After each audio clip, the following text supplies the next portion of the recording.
Welcome to the December 20th, 2023 meeting of the Town of Southampton Conservation Board. In accordance with the Town Board's adoption of Local Law Number 14 of 2022, the Board's meetings are being held both in person at Town Hall and via video conference through Zoom webinar. The link to participate in this meeting via video conference can be found on the Town's website and the Town Clerk's Agendas and Meetings portal. You can also watch the live stream video and submit written comments for the public record through the Town website. If you are attending via Zoom and wish to speak during the meeting, then please click the raise hand icon. As a reminder to all applicants, agents, members of the public who wish to speak at the meeting, please state your name and Hamilton residence for the record. I'd invite everyone to rise for the salute to the flag. I pledge allegiance to the flag of the United States of America and to the republic for which it stands, one nation, under God, indivisible, with liberty and justice for all.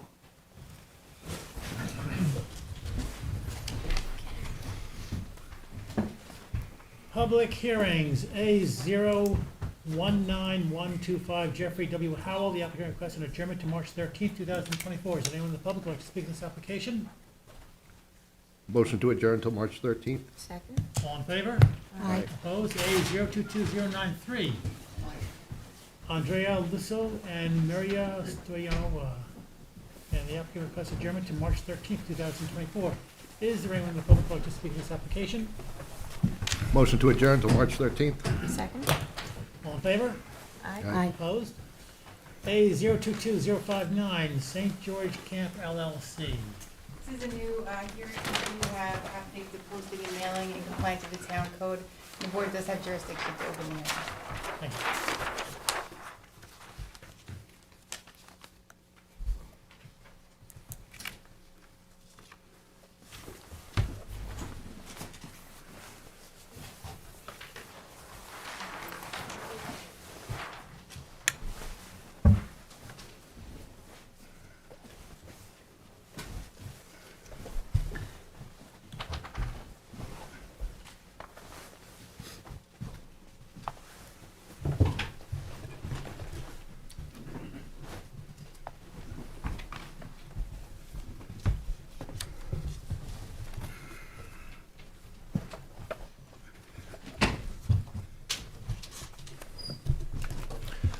Aaron, begin when you're ready. Good evening, Mr. Chairman, members of the board. Aram Tertunian, First Coastal, West Hampton Beach, New York, on behalf of the applicant, 20 St. George. I'm joined this evening by Mr. James Hume, attorney for the applicant, and Mr. Alan Litt, who is 20 St. George, is on his way. He drove 3.5 hours from New York to be here this evening, but he did need to get a hamburger at Fellingham's first. So he'll be right on his way.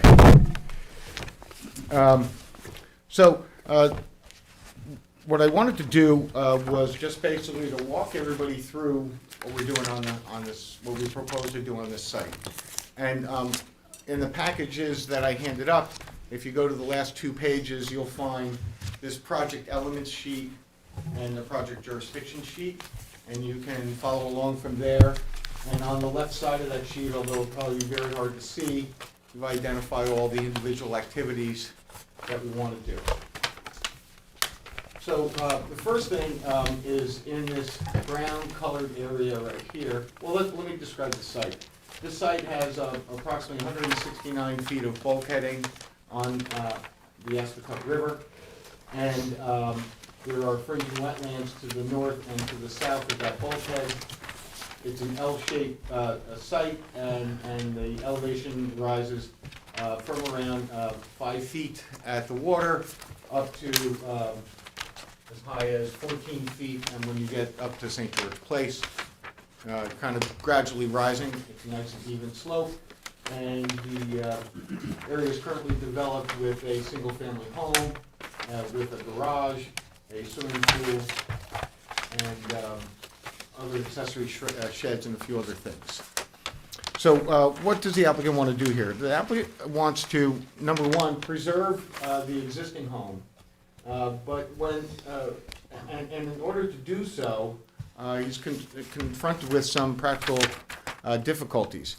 And that is that the home was originally built in 1922, and 1928. And the structure is basically 2x4. So in order to renovate the home, which was the original idea was, well, we're just gonna take out the windows, raise the roof, and rebuild the home on the inside. The contractor who looked at this said, we'd have to sister up every piece of structural on every wall in order to do that, even just to meet the energy rating code. So there's no way with 2x4 construction that we could just change the windows. Just can't be done. Won't be able to meet code. So in order to do that, we have to remove the roof and remove the walls down to the current deck, and then rebuild the roof and the walls on the same exact spot in order to accomplish a renovation. I should point out that there is some history of this lot with the board. This property was damaged during Sandy. They got a conservation permit to elevate the house, to elevate the foundation, and to put the existing house on the new foundation. There's also a permit to do a small porch on the front, and I think a deck. And in that process, there was established a non-fertilization, non-disturbance buffer zone. And all that is shown on the survey that we submitted with the file. So that's the first aspect of the site, is the renovation of the existing one-story dwelling. Will still be a one-story dwelling at the end.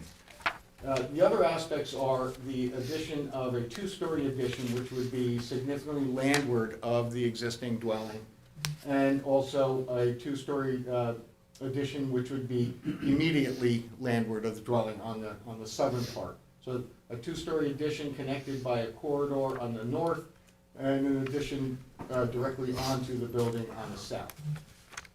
In so doing, you'll see there's areas in red. That's existing home, deck, stairs, etc. Those will all be demolished and removed. At the same time, there's going to be a proposed two-story garage that is in the northeast corner. There's a proposed patio off the southeast corner of southeast corner of the building. The sanitary system, which currently sits here in the upper left, which would be the northwest portion of the property, sits in one of the lowest spots on the property, directly in the intertidal groundwater table. And that's, at its closest point, is about 28 feet from the wetlands. That's going to be removed and abandoned as per the Department of Health regulations, and a new IA system built in more or less in the center of the property, 150 feet away from the wetlands, and at an elevation of about, the elevation is, yes, just about 10 feet above sea level.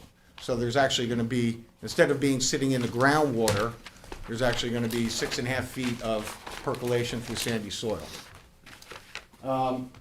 There's a whole series of dry wells that are shown in green to handle the runoff. There is one dry well that we have proposed a little closer. That one's going to be moved, and it's noted on your site plan as relocate.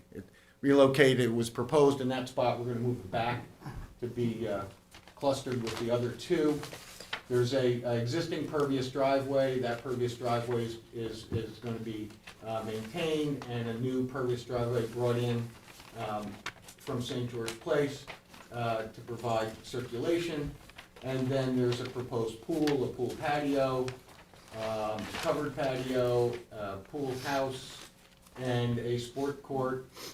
And all of those are in compliance with the wetland standards. And the existing garage, as shown in red, is going to be removed. Everything in red is going to be removed. Everything in green is new proposed, and what's in brown is existing to be renovated.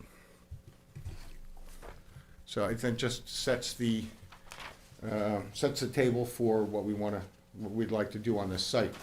What I did, just to maintain the flow of the conversation, was to take a staff's preliminary report and just respond to it, on a point-by-point basis where I wanted to explain something. I don't want to go through it in detail. I'll hit the highlights, And this is Mr. Litt, who is the owner of the property. And again, just clarifying, we're not demolishing the structure. We're maintaining the foundation and maintaining the deck, and we have to remove the walls in order to be able to build something that will comply with code.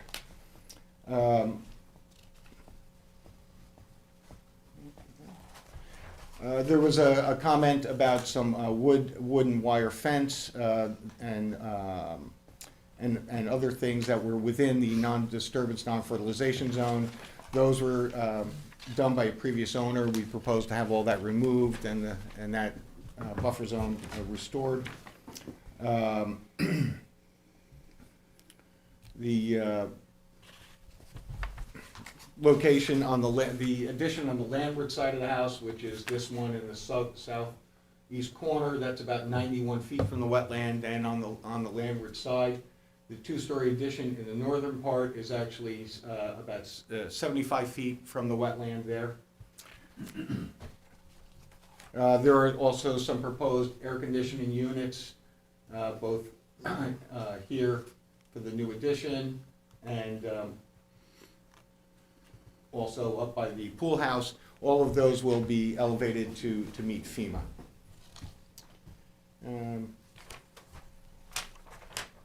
Most of these details I talked about. The things that I want to get into a bit of a discussion on have to do with, I think, starting with the sanitary system. So in your packet, you'll find a spreadsheet, which is actually a nitrogen load calculator that I prepared. And so what I did was I went to the Department of Health website, and from that website, they give how many, what is the discharge on a conventional sanitary system. And I calculated that for the existing home. And that results in 58 pounds of nitrogen being discharged every year. I then, from the same website, they give you the amount of nitrogen expected to be discharged from an IA system, and I recalibrated that amount for the number of new bedrooms here, which is going to be 10 bedrooms, not 4. But that new amount is only 22 pounds per year. So we have a reduction of 62% in the nitrogen load, and instead of it going directly into the creek, it is now located here where it's going to percolate through 6.5 feet of sandy soil, and it's going to be 150 feet away. I think that's pretty significant, and I wanted to, I ran that calculator because I wanted you to understand the magnitude of the change, which in my opinion is pretty significant. The other thing that I wanted to talk about in a little bit of detail is the existing foundation. So, as I mentioned earlier, the existing foundation was rebuilt in 2013, 2014 as a result of Sandy, and it was and the house was elevated to meet the FEMA standard. In staff's review, they pointed out that the limit of moderate wave action ran through the middle of the house, and asked how we were going to comply with that, because the foundation that's right now would not have complied with the limit of moderate wave action. So Mr. Litt, the owner, at a great expense and time, engaged an engineering firm in Florida that specializes in FEMA map amendments.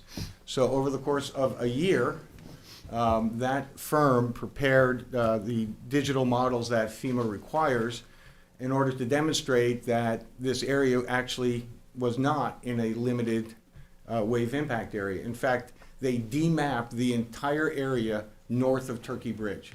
So they didn't just look at Mr. Litt's property, they actually modeled the entire creek. So these maps, these new maps are in your packet. They look like this. And so the FEMA map has actually been amended to reflect this new condition. And it only makes sense because, well, first of all, that's what the models actually show, was that there are no waves once you get north of the bridge. There may be waves, but they're less than 1.5 feet. And so that resolved any issue about the foundation. And I think that's really important because the object here all along was to renovate this one-story building. And the applicant, through diligence, overcame two significant items. One is the FEMA designation, which was erroneous and was changed to be accurate, and the structural issue tied to not just the structure, but also tied to compliance with the energy code. And there's a letter in your packet from Oakley Gentry, who is the principal at Gentry Construction. You may have seen his signs. He's built homes all over Southampton for many, many years. And in there, he explains in detail why the current structure could not be effectively or practically rehabbed to comply with the energy and the structural code. Let's see if there's anything else I wanted to bring to your attention.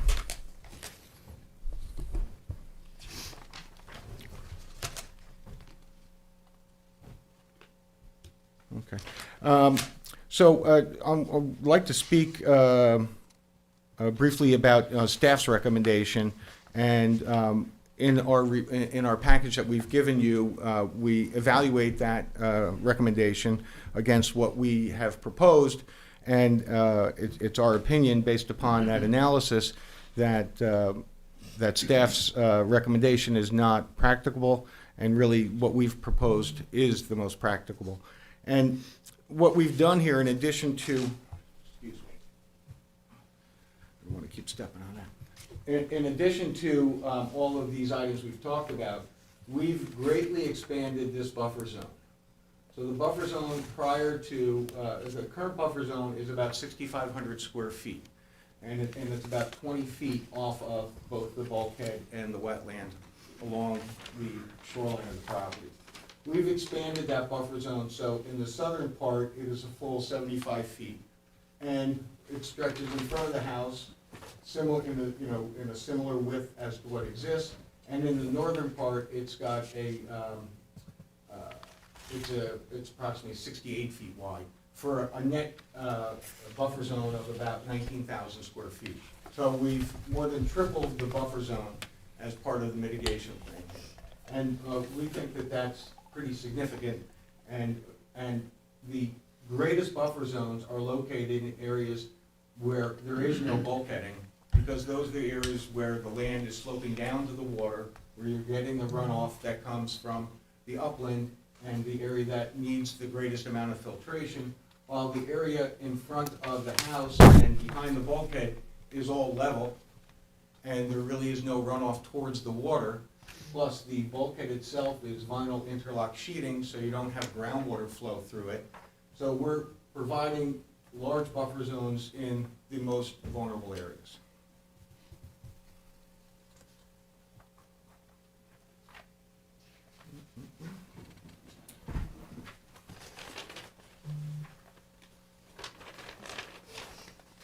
And I would point out that the addition on the northern side right here is actually in a similar location as, in the same location as the staff's recommendation. So really this northern addition is not in question.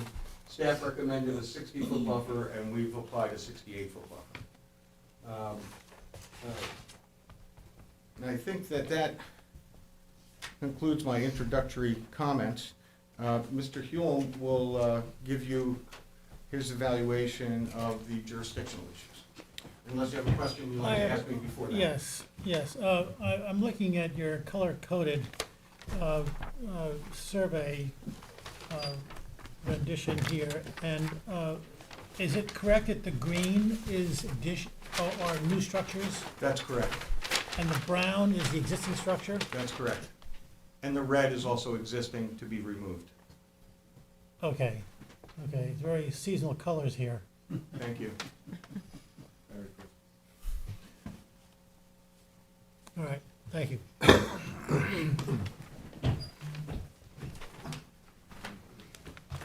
Good evening for the applicant, James N. Hume from Kevin Hume in West Hampton Beach. As Mr. Turchinian mentioned, I'm here to discuss the jurisdictional aspects of this, and obviously the starting point for any of these kind of applications is whether or not there is an exception that takes the activity out of being regulated. And I think that under the Wetlands Code in the town of Southampton, there is such an exception that applies to a portion of this project, and it's found in chapter 325-4B9.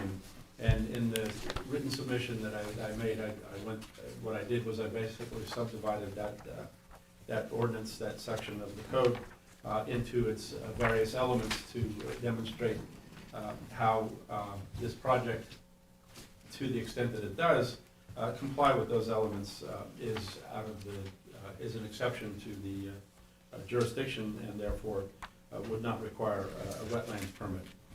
Just real briefly, the code section requires a bulkhead, which is a functional bulkhead, which is certainly in place here. That it's at least 100 feet in length, which this one is. It's 169 feet. That existed prior to 1993, which it does. That it relates to residential property, which it does as well. And what it indicates that there is that anything that is 50 feet or more from that bulkhead is an exception to the code. And I think the most important phrase in that section of the code is the requirement of that 50 feet being measured perpendicular to the bulkhead. And that's what we took into consideration in constructing this jurisdiction map. And we went from one end of the bulkhead to the other end of the bulkhead and created a zone that was 50 feet off of there. And if you look at that, the only part of the main structure is about 16 square feet, I think, that actually encroaches within the 50 feet, but the bulk of the main building falls outside of that zone.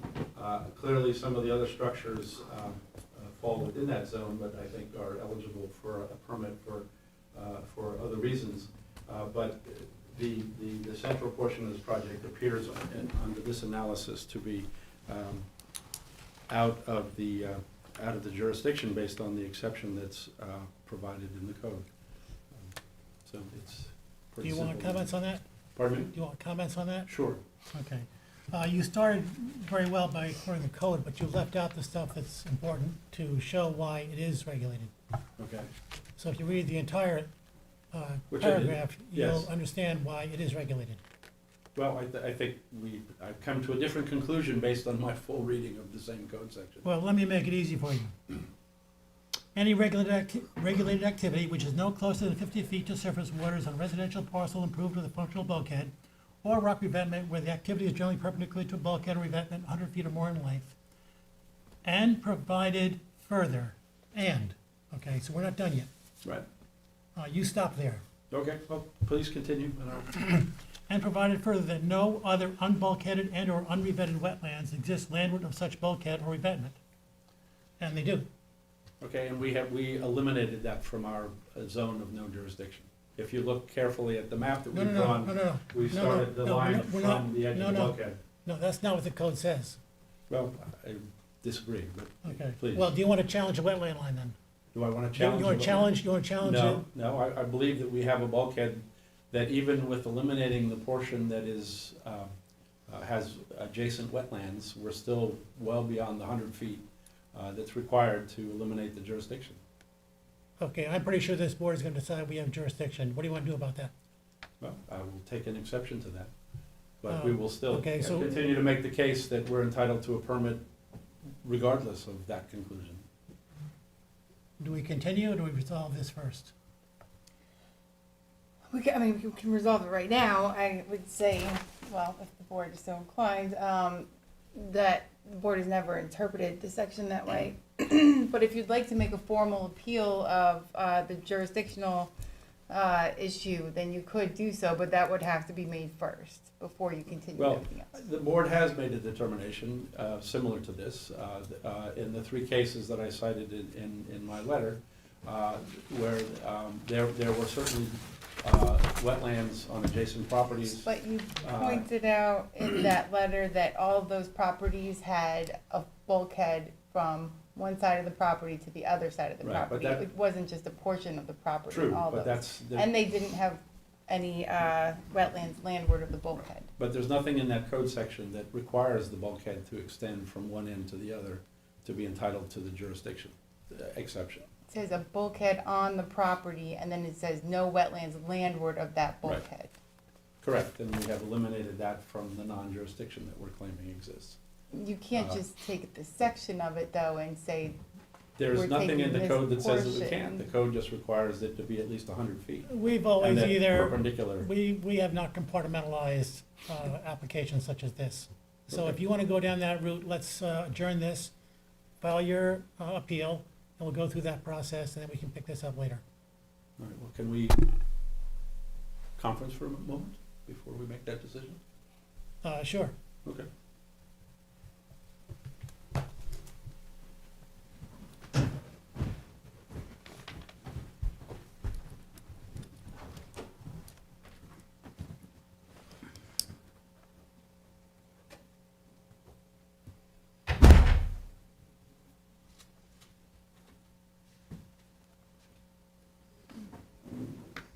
Yeah, you'd have to go through that formal appeal process first. You have to get a decision on that.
Well, I think as a matter of law, we're always entitled to appeal whether you had jurisdiction or not, regardless of when we may take that appeal. So I think what we would like to do at this point is just have the record note our exception to your finding that you do have jurisdiction, and then we can move forward with the permit part of the application. if you wanna note that in the record without actually filing, but you're acknowledging that you're not actually filing an appeal of the wetland boundary. At this moment, no, but you never, jurisdiction is not waivable, either you have it or you don't. And so even if we go to the very end of this proceeding and you decide not to give us a permit, we can still appeal based on the jurisdiction. So that's our position. Well, as part of the decision, depending on what it is, that would be part of the decision, because you would have to determine your jurisdiction before you could even go through the process of figuring out whether to issue a permit or not. So your exception could be noted, and then you could continue Okay, thank you. with the understanding that the board has never interpreted the bulkhead exemption as you are arguing. Understood. So if you file an appeal, what's that process? You file a jurisdictional appeal, Yeah, so then you would file that, you go through the process to determine whether to grant the appeal or not. to this board? Yes. Yeah, there's a separate application for that.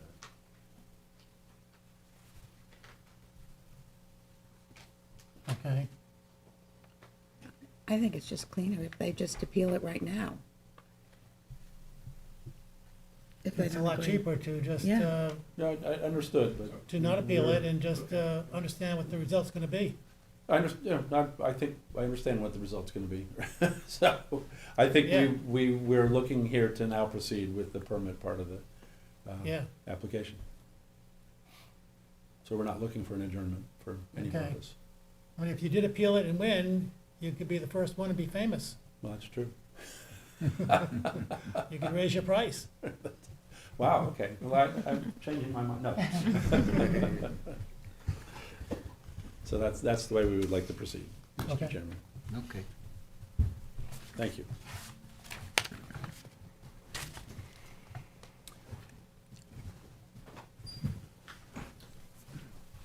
If the board has any other questions of us, we're I just wanted to clarify,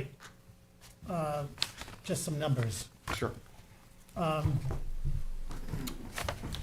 perhaps you can help me out on some of these numbers. And I'm looking approximately in the center of the page that has project elements outlined in, or highlighted in blue. And I'm looking at the lot coverage for the existing and the proposed. And what I'm seeing is, it says house lot coverage is 3568 square feet. That is single-story house? Yes. Okay, and then the proposed house is 6267. Now, I know you've got a lot of other structures besides that, but I'm just focusing right now on just the house. 6257 or 67 square feet, is that gonna be two-story? The brown portion will continue to be one story, and then the two additions on the north and on the south will be two-story. Okay, so about part of it, part of each way. This is the only two-story. This is the only This is two-story? only two-story, this is all one story. I take it back. The brown and the green that is adjoining the brown are all one story. And so only the addition on the north is gonna be two stories. And the garage is one story. And all one story. All right, thank you.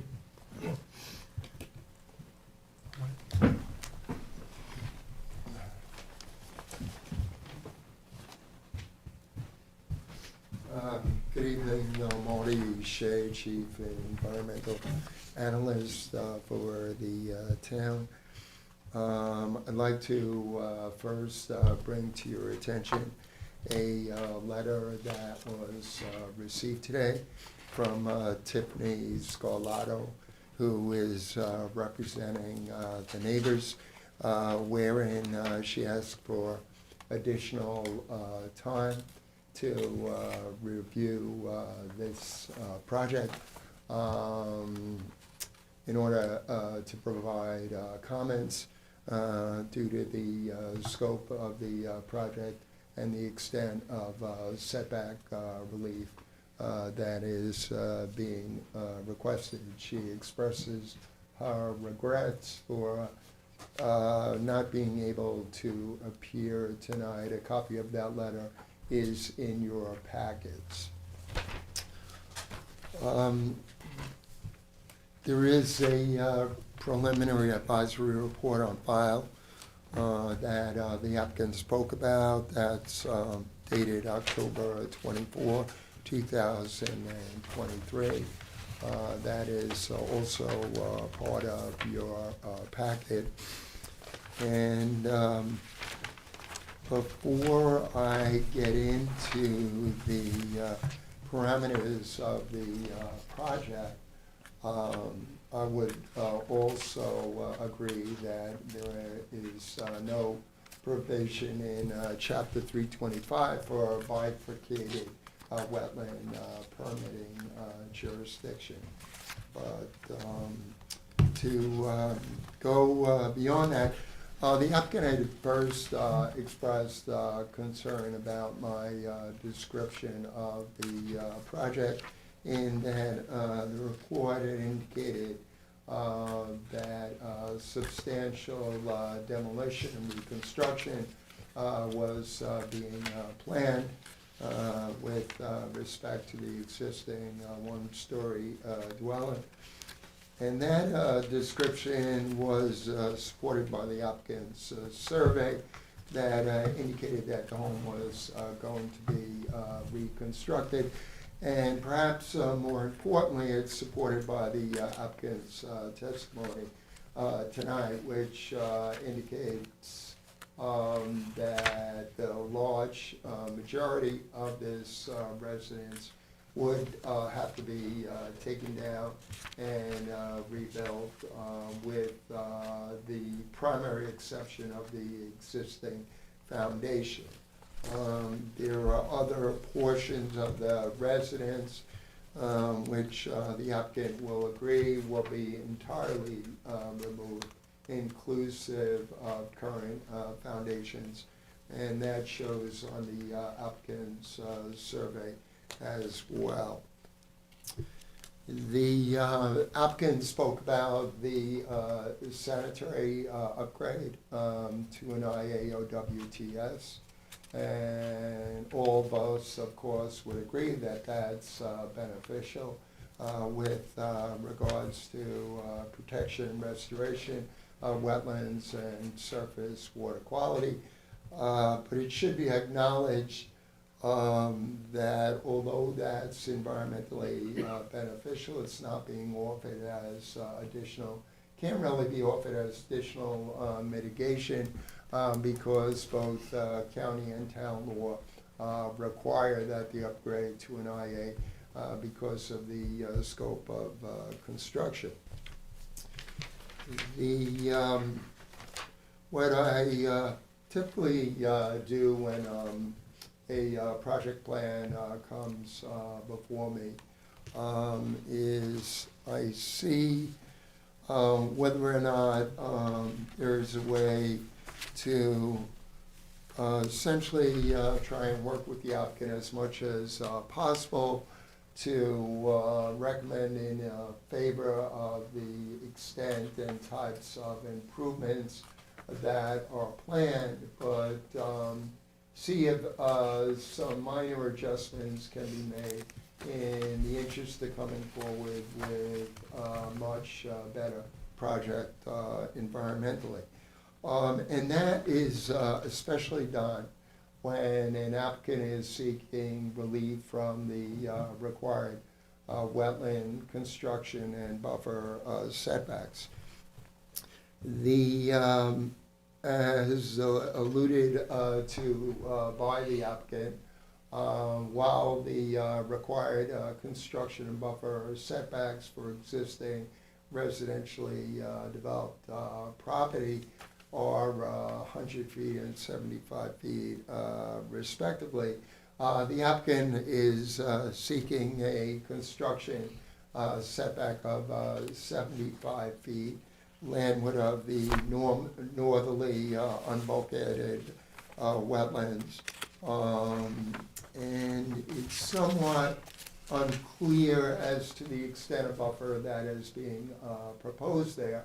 But certainly the applicant is not proposing a compliant buffer that would be 75 feet, nor is a 100-foot building setback being proposed. So when a project plan like this comes forward, what the code requires us to do is to evaluate practicable alternatives in the interest of identifying the least environmentally damaging alternative. If in light of the pre-existing conditions of the property or the configuration or constraints of the property, there are some difficulties in meeting the setbacks. Applicants are nonetheless directed to maximize their setbacks where practicable on the property.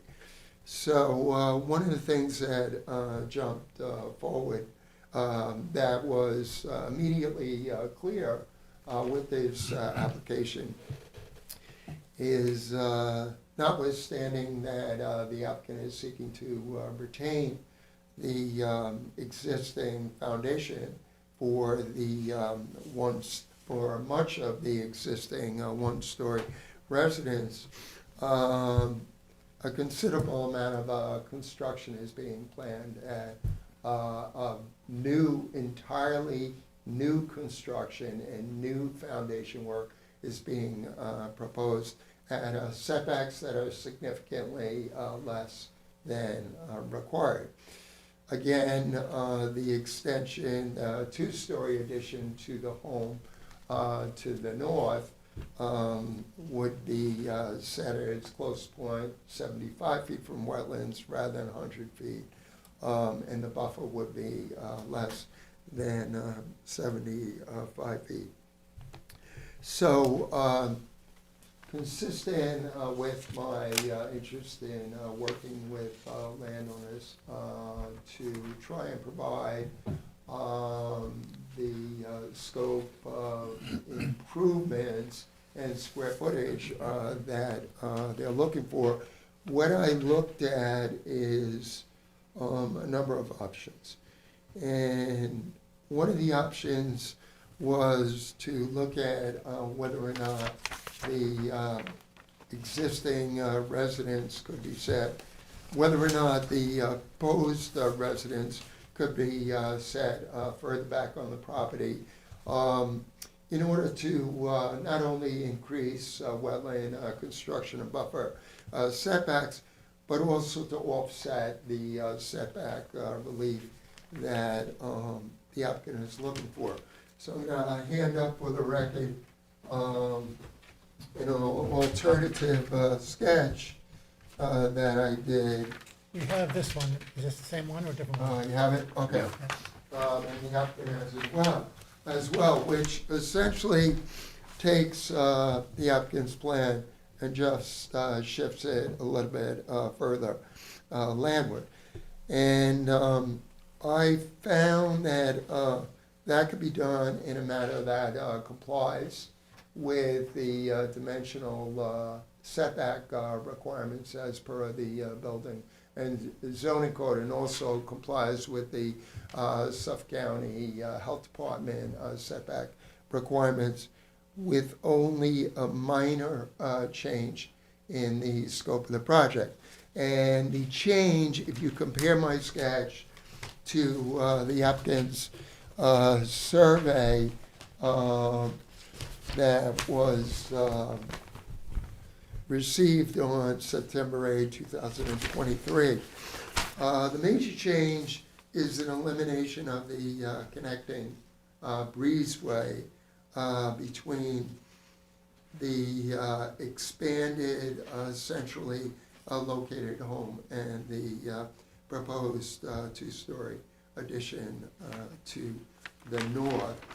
And what that change would do, coupled with moving the existing residence inclusive of the existing foundation further landward, is provide for a minimum 75-foot setback for construction. And the buffer that would vary from 60 feet to the north, 50 feet west of the residence, and 75 feet to the south. There still is not much clarity with regards to the extent of the buffers that the applicant is offering, certainly because they're seeking relief from the required wetland construction setbacks. They should be doing everything possible that they can do to maximize the naturally vegetated buffers. And unless I misunderstood the applicant, it looks like they're still looking to only retain a 15-foot wide buffer alongside the bulkhead, and then expand the buffer a bit to the north and the south, with the greatest buffer expansion to the south. This alternative sketch, again, was provided to the applicant in order to provide what I see as sufficient mitigation for the setback relief that is being sought, and the scope of construction that's being planned. If the applicant does not find this concept reasonable, the code requires that the applicant look at other practicable alternatives in the interest of increasing wetland building setbacks and increasing the buffers. And those alternatives can include a scaling back of construction, particularly of the northerly planned two-story addition, in a manner so that the construction would adhere to the required minimum 100-foot setback, and so that there would be the ability to provide a compliant 75-foot buffer. This is a large project, as indicated by the chair. The size of the existing residence would be nearly double. And there are a lot of other improvements. So this is a project which is of much concern with regards to the possible impacts on the on-site wetlands. Nonetheless, trying to do everything I can to recommend in favor of giving the applicant as much of what he desires in a manner that would increase wetland building and naturally vegetated buffer setbacks. So I would ask again that either the applicant revisit the alternative sketches that I have asked that he consider, or that the applicant look to significantly change the extent of construction, particularly to the north end and particularly to the northeast of the main residence, to try and come as close as possible to meeting the minimum required 100-foot wetland setbacks. Obviously, my advisory report provides a lot of additional information, which I'd ask that the board consider. But practicable alternatives is defined by Chapter 325, can include not only shifting the planned construction further landward, but scaling back the extent of construction. So in the event that the applicant has no interest in considering the alternative that I have put forward, I think the applicant needs to go back to the drawing board and come back to this board with a project that's significantly scaled back, and one that at the very least meets the required minimum wetland construction setbacks to the northeast of the where the existing home is located. Thank you.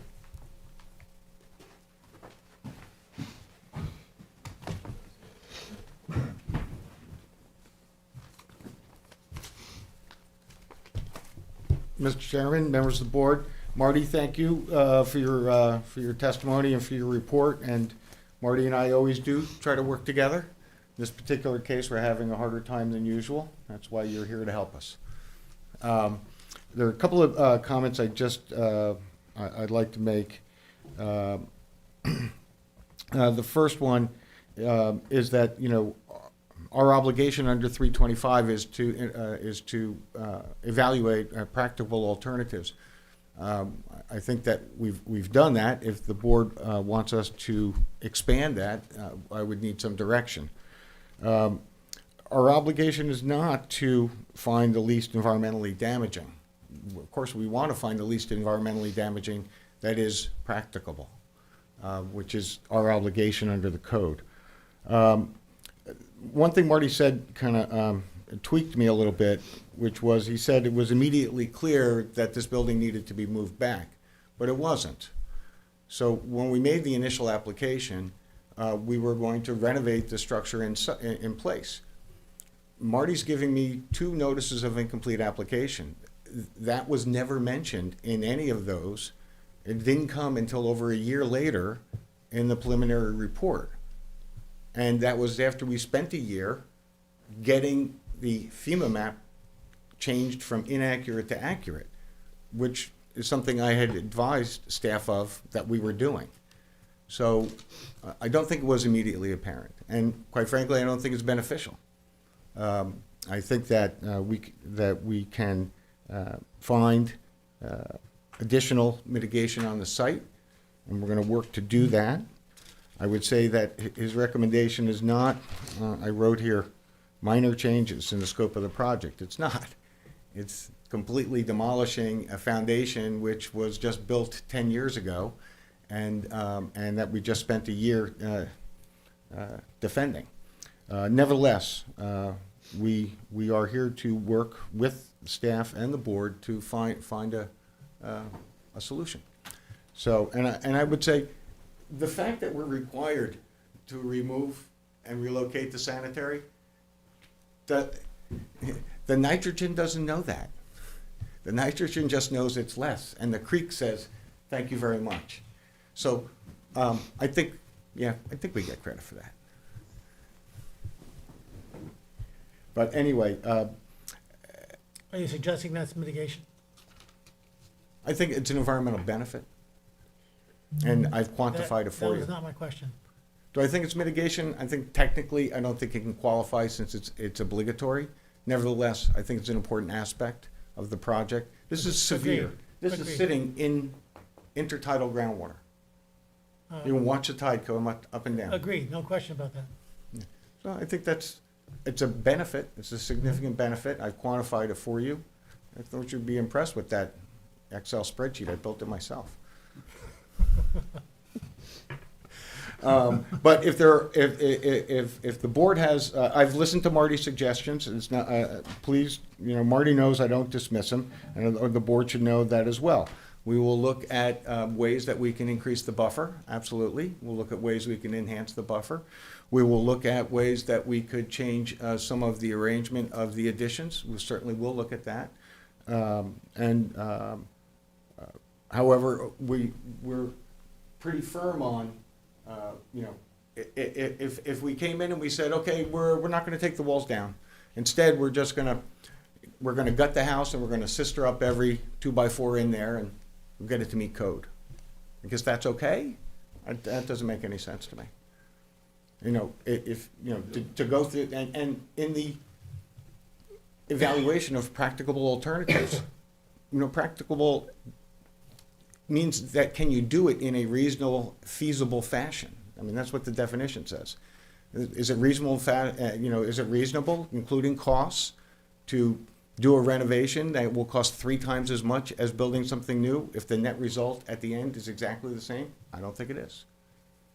But if I could hear from the board suggestions that they have where they would like us to evaluate, I would appreciate that. Question first. You covered this early on, perhaps, but I didn't gather the whole essence of it because I was thinking you were going to do a 2-story where your original house is, but you're not. Why are you changing? Why are you doing anything to the original house? Why don't you just do the additions? Oh, because the house is, the interior layout of the house is not what the owner desires, and as soon as you get into those structural elements, you've got to meet all the current code. Yeah, that's where, the issue comes in. yeah. Okay. I mean, you've got the structure code, the fire code, the electrical code, and the energy code, the toughest in New York State.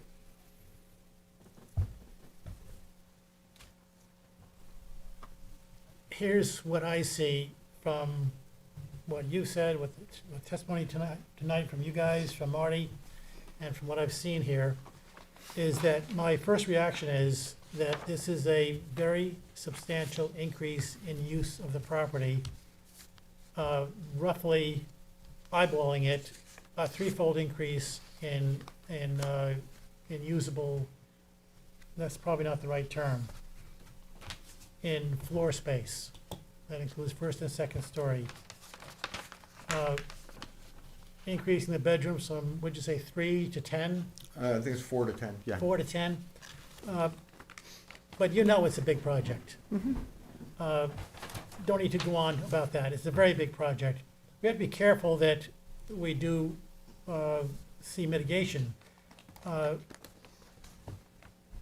don't see a lot of mitigation here.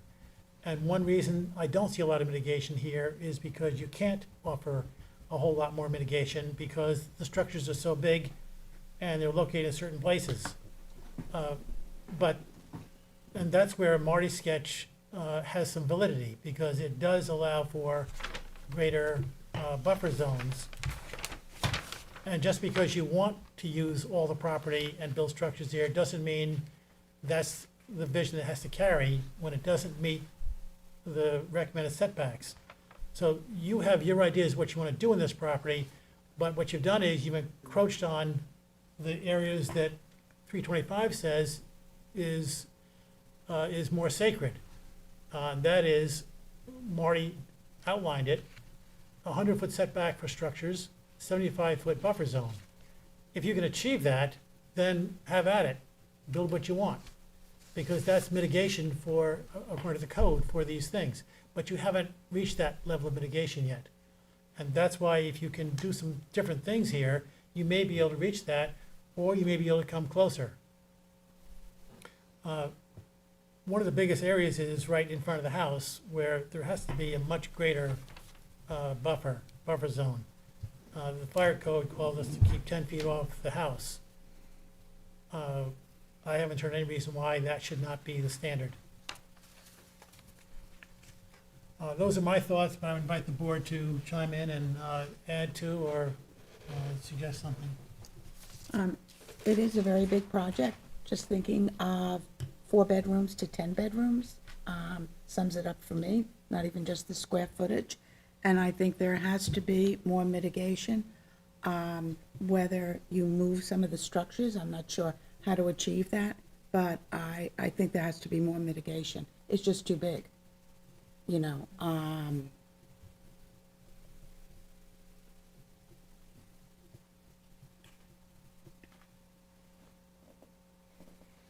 Anyone else? Listening and writing.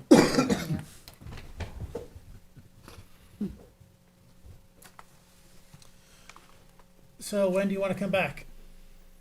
When would you like us? I always enjoy seeing you, Aaron.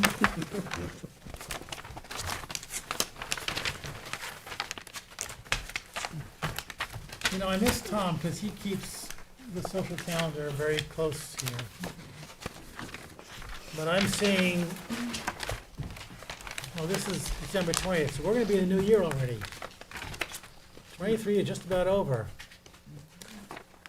We have 2 on for January 10th, 1 on for January 24th, 3 on for February 7th. Don't do February 7th. January 24, please? No. I don't think it's,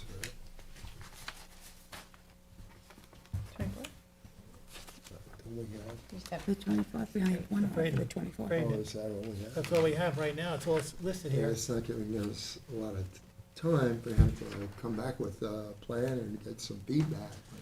Well, it's- if you can do it in that much time, that has a history of being adjourned. And I haven't heard any news about whether it's gonna go through or not. Seems like we would have heard something.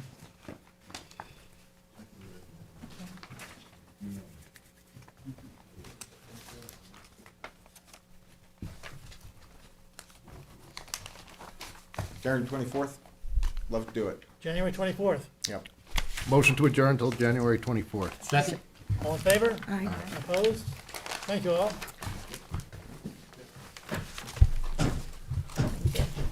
Thank you, and happy holidays, happy new year. You too.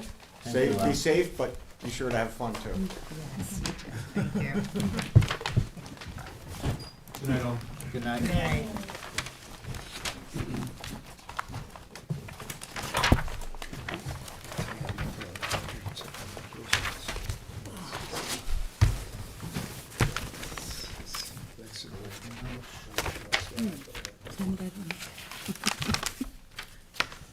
Okay.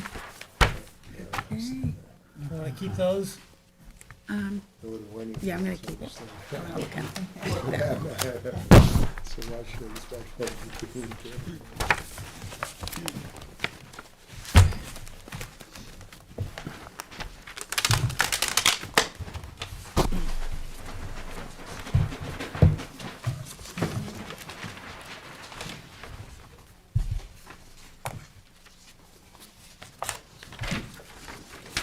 Advisory reports for the planning board, 90 North Sea Mecox Road.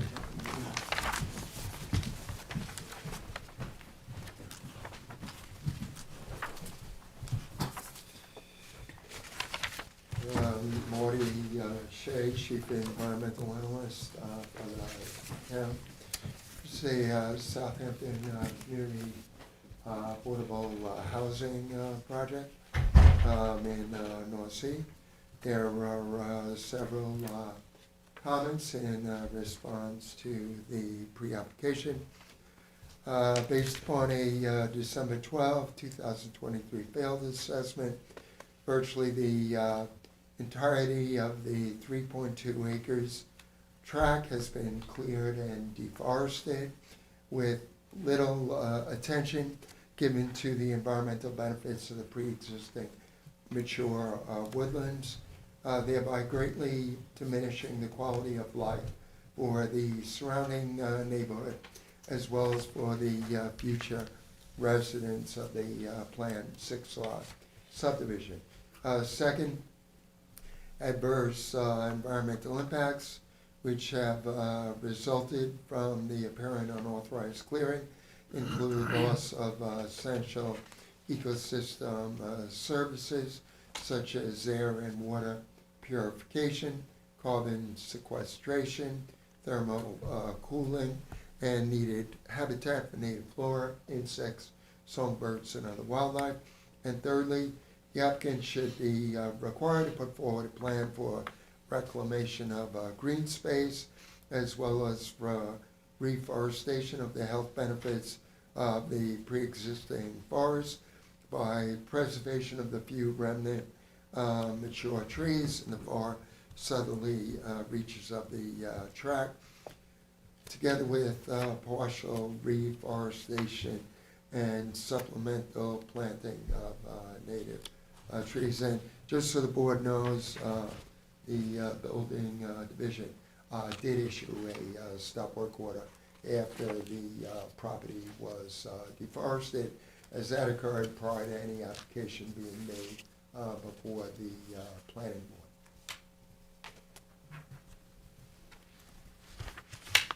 Is there a motion sending these comments to the planning board? So moved. Second. All in favor? Aye. Opposed? These issued a wetland permits in your packets. Resolution to reschedule public hearing, CB 20013, MIR Noyak Realty LLC. Is there a motion to reschedule the public hearing for February 21st? Motion to reschedule to, you said February 21st? Yes. Second. Resolved that the Town Conservation Board hereby reschedules the public hearing to February 21st, 2024. All in favor? Aye. Opposed? Conservation Management Plan and Easement Interpretation Resolution of Conditional Approval, R02200276, Adrian Cheney. Any discussion? Move to issue? Second. Resolved that a conservation management plan be granted to Adrian Cheney pursuant to conservation easement recorded with Suffolk County Clerk on March 14th, 1991, under Liber 11232, page 060, upon the terms and conditions set forth therein. All in favor? Aye. Opposed? R02300076, Michael Anderson and Joanne Anderson. Any discussion? Move to issue? Second? Resolve that an approval be granted to Michael Anderson and Joanne Anderson to amend the terms and conditions of a covenant recorded with the Suffolk County Clerk on January 23rd, 2018, under Liber D 000129447, page 140. All in favor? Aye. Opposed? Resolution of conditional approval, A 023025, 1106 North Sea Road LLC. Any discussion? Move to issue? Second. Resolved that a conditional wetland permit approval granted to 1106 North Sea Road LLC for the proposed project on terms and conditions set forth therein. All in favor? Aye. Opposed? A 023052, Sandpiper Waters LLC. Any discussion? Move to issue. Second. Resolved that a conditional wetland permit approval granted to Sandpiper Waters LLC for the proposed project on terms and conditions set forth herein. All in favor? Aye.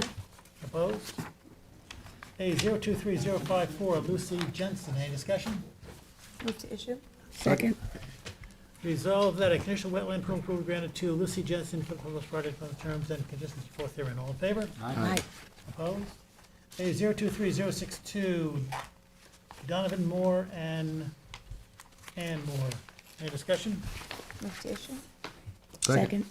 Resolved that a conditional wetland approval granted to Donovan Moore and Ann Moore for the proposed project upon the terms and conditions set forth therein. All in favor? Aye. Opposed?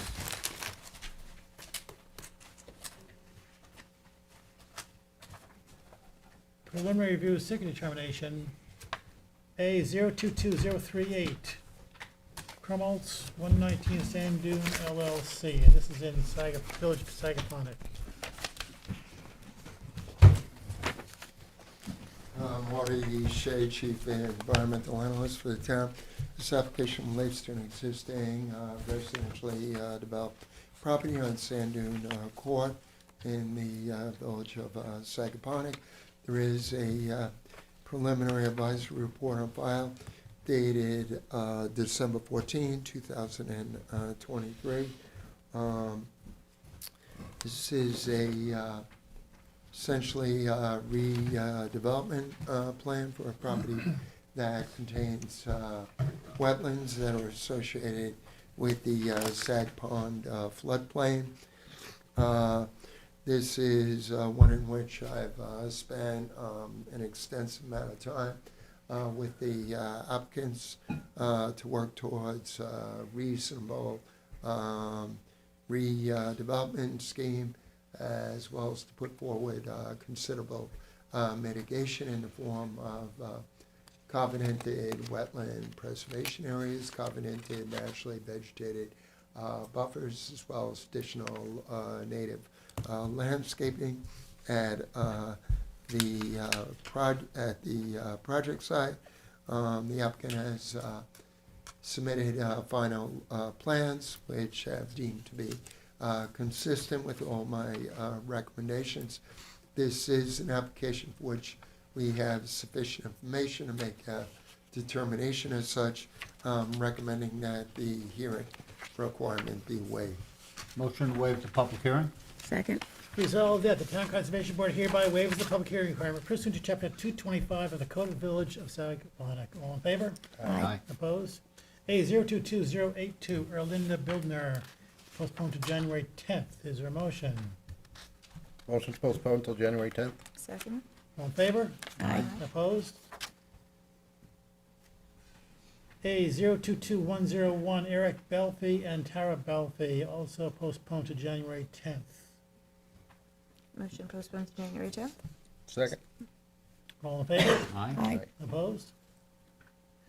A 023022, Guillaume Saladier, postponed to January 10th. Motion to postpone to January 10th. Second. All in favor? Aye. Opposed? A 023029, Stephen J. Van Kuken, Family 2020 Irrevocable Trust.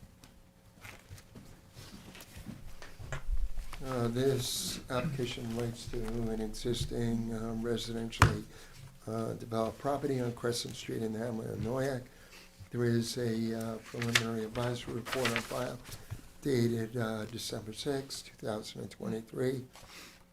The application has been put forward as the applicant is seeking this board's approval to renovate the existing dwelling and construct additions. They're also looking to replace the existing swimming pool with a newly reconfigured pool and patios. And then there is other hardscape work that's being done at the site as well. Actually, that is not the correct property on the screen. Here it is.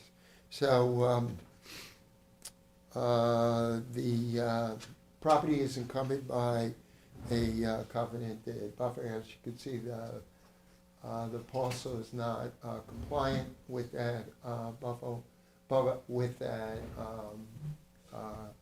covenant, and buffer has an expansive lawn at the site.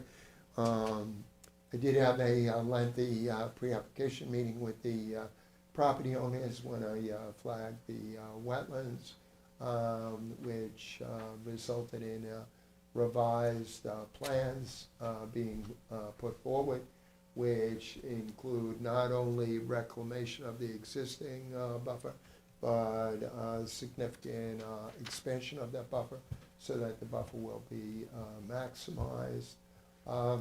This is an application for which we have sufficient information, make a determination as such, recommending that the hearing requirement be waived. Motion to waive the public hearing? Second? Resolved that the Town Conservation Board hereby waives the public hearing requirement pursuant to Chapter 325, Section 325-80 of the Town Code. All in favor? Aye. Opposed? Resolution to issue modification, CB 22002, Stephen R. Shoemate. Any discussion? Invitation. Second? Resolved that a wetlands permit modification be issued Stephen R. Shoemate for the proposed project on the terms and conditions set forth therein. All in favor? Aye. Opposed? Is there a motion to adjourn? So moved. Second. All in favor? Aye.